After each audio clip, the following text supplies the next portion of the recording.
நம்ம சேனல் சொந்தங்களுக்காக ஒரு பவர்ஃபுல்லான மருத்துவம் தான் ஆண்களுக்கு. நம்முடைய விரைப்புத்தன்மையை அசுர வேகத்துல அதிகரிக்கக்கூடிய அற்புதமான மருத்துவம் தான் வீட்டு மருத்துவம். அதாவது 1.5 டம்ளர் அளவுக்கு தண்ணி சேர்த்திக்காங்க பாத்திரத்துல. இதோட கொஞ்சமா கல்பாசி எடுத்திருக்கிறோம் சேர்த்தி, அதோட ஒரு கிராம்பு ஒரு ஏலக்காயை தட்டி போட்டுக்கலாம். அவ்வளவுதாங்க. இதை மட்டும் நீங்க கொதிக்க வச்சு ஒரு டீ மாதிரி நீங்க ரெகுலரா குடிச்சிட்டு வந்தீங்கன்னா உங்களுடைய நாடி நரம்புகள் அத்தனைக்குமே நல்ல இரும்பு பலத்தை தரக்கூடியது.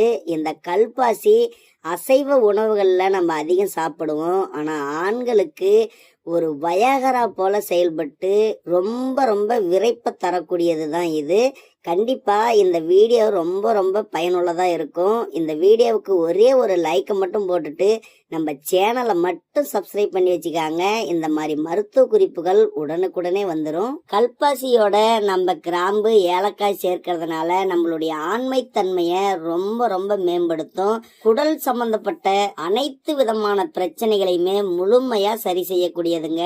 நம்ம நுரையீரல்ல இருக்கக்கூடிய சளிகள் முழுவதையும் வெளியேற்றக்கூடியது. சுவாச பிரச்சனையையும் முழுமையா சரி செய்யக்கூடியது. கண்டிப்பா இதை பயன்படுத்துங்க.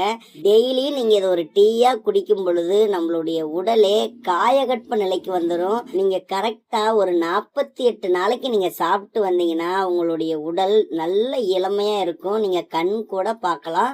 இப்ப நல்லா இது கொதிச்சிருச்சு. இதை வடிகட்டி பாருங்க, 3/4 டம்ளர் வந்திருக்கு. இதுல ஒரு அரை லெமன் எடுத்திருக்கிறோம் சின்னதா. இதுல பாதி மட்டும் பிழிஞ்சு விட்டு அப்படியே மிக்ஸ் பண்ணி நீங்க சாப்பிட்டுடுங்க. இதுல நீங்க தேன் வேணும்னா தேன் கண்டிப்பா நீங்க சேர்க்கலாம், சுத்தமான தேனை. அப்படி இல்லைன்னா நாட்டு சர்க்கரையோ பனங்கருப்பட்டியோ சேர்த்து டெய்லியும் குடிச்சிட்டு வாங்க. டீ குடிக்கிறதுக்கு பதிலாக இந்த மாதிரி டீ போட்டு குடிங்க. உங்களுடைய உடலுக்கு ரொம்ப ரொம்ப நல்லது. ஆண்களுக்கும் ரொம்ப ரொம்ப அற்புதமான சக்தியை தரக்கூடியது. கண்டிப்பா பயன்படுத்துங்க.